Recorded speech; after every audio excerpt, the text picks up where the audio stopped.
एक गांव में भोला नाम का किसान रहता था। भोला के दो बेटे थे। बड़े बेटे का नाम रवि और उसके छोटे बेटे का नाम मोहन था। भोला सुबह जल्दी उठता। थोड़ा नाश्ता करने के बाद भोला और उसका छोटा बेटा मोहन दोनों अपने खेतों में काम करने के लिए चल पड़ते। भोला के पास अपने परिवार का गुजारा करने के लिए काफी जमीन थी। इसी जमीन की वजह से भोला के परिवार का गुजारा हो पाता था। भोला का बड़ा लड़का रवि एक दफ्तर में काम करता था। थोड़े दिन बाद रवि और मोहन के पिताजी की तबीयत खराब हो जाती है। भोला अपने दोनों बेटों को अपने पास बुलाता है और उनसे कहता है, मेरे बेटों सुनो, मेरे पास जितनी भी जमीन है और ये घर है, तुम दोनों आपस में बराबर बांट लेना। आपस में प्यार से रहना सब, और खुशी खुशी साथ में काम करना। समझ गए दोनों? भोला के दोनों बेटे कहते हैं, जी हाँ पिताजी समझ गए।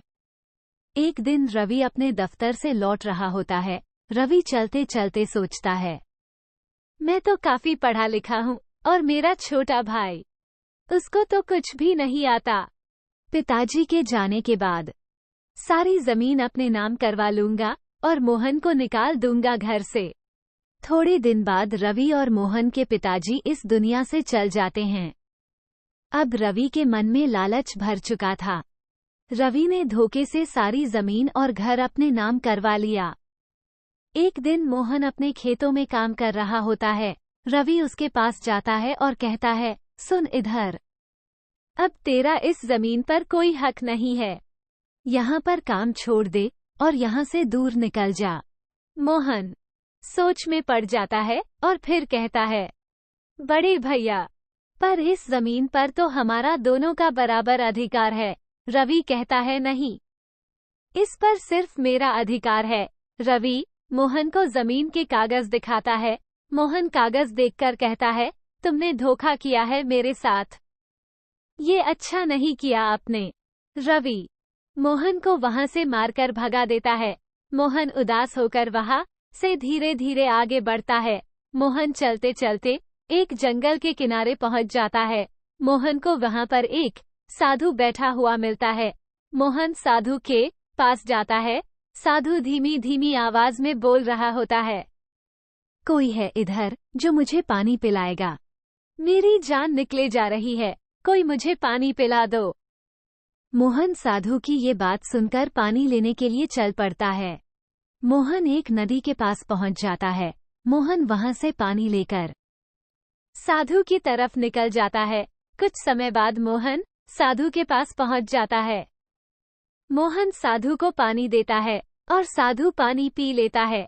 पानी पीने के बाद साधु कहता है, बालक तुम्हारा बहुत धन्यवाद, तुमने मेरे ऊपर बहुत बड़ा उपकार किया है। बोलो तुम्हें क्या चाहिए बालक? मोहन कहता है, साधु जी, मैंने कुछ पाने के लालच में पानी नहीं पिलाया। मैंने तो बस देखा कि आपको पानी की जरूरत है, बस इसलिए ही पानी पिलाया।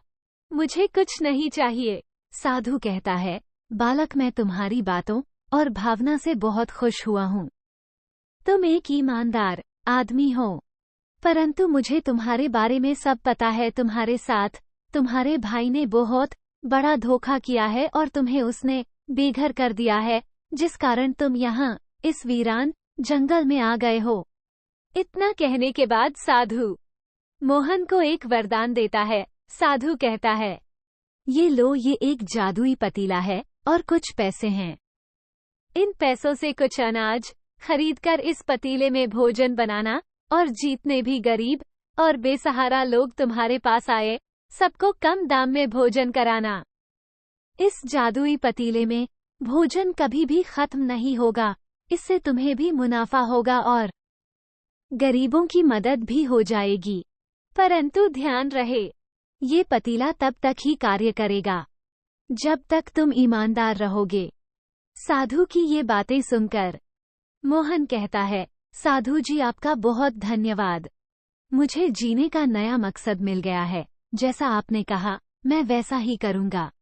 इसके बाद मोहन गांव जाकर उस पतीले में भोजन बनाता है और सभी गरीब और बेसहारा लोगों को बहुत कम दाम में भोजन कराता है।